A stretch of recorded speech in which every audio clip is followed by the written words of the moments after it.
ये कहानी एक ब्राह्मण के लालच और उसकी सजा की है। गोपाल एक गांव का ब्राह्मण था। वह पूजा पाठ करता और गांव वालों से दान लेता था। गोपाल मेहनती तो था, लेकिन उसका मन हमेशा ज्यादा पाने की चाह में डूबा रहता था। वह सोचता, मुझे और मिलना चाहिए, मैं इसके लायक हूँ। गांव वाले उसका सम्मान करते थे, क्योंकि वह अच्छे से मंत्र पढ़ता था। एक दिन गांव में एक बड़ा यज्ञ हुआ। यज्ञ के बाद लोगों ने गोपाल को दान में एक मोटी बकरी दी। गोपाल की आंखें चमक उठीं। उसने सोचा, इसे बेचूंगा तो अच्छे पैसे मिलेंगे। गोपाल बकरी को कंधे पर लादकर घर की ओर चल पड़ा। रास्ता जंगल से होकर गुजरता था।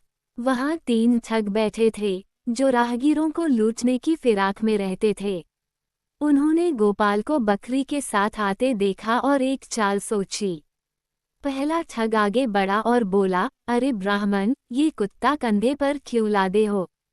गोपाल हंसा और कहा, कुत्ता, ये तो बकरी है।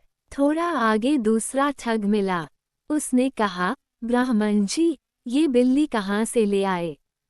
गोपाल परेशान हुआ, पर बोला, नहीं, ये बकरी है। तीसरा ठग आया और चिल्लाया, अरे, ये जहरीला सांप कंधे पर क्यों रखा है? गोपाल डर गया। उसने सोचा, क्या सच में ये बकरी नहीं है? कहीं ये कोई भूत प्रेत तो नहीं? डर के मारे गोपाल ने बकरी को जंगल में फेंक दिया और तेजी से भागा। ठग हंसते हुए बकरी उठा ले गए और उसे बेचकर मजे करने लगे। गोपाल घर पहुंचा तो खाली हाथ था। उसकी पत्नी ने पूछा, बकरी कहाँ है? गोपाल ने सारी बात बताई।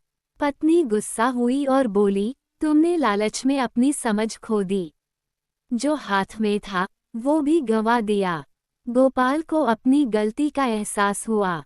उसने सोचा, अगर मैं जल्दी न डरता और ठगों की बात पर यकीन न करता, तो आज मेरे पास बकरी होती।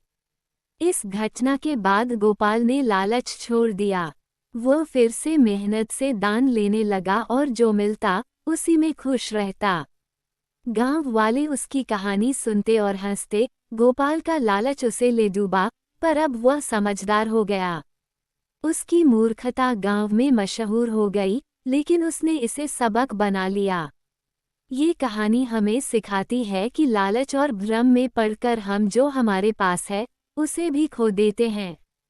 समझदारी से फैसला लेना ही सही रास्ता है।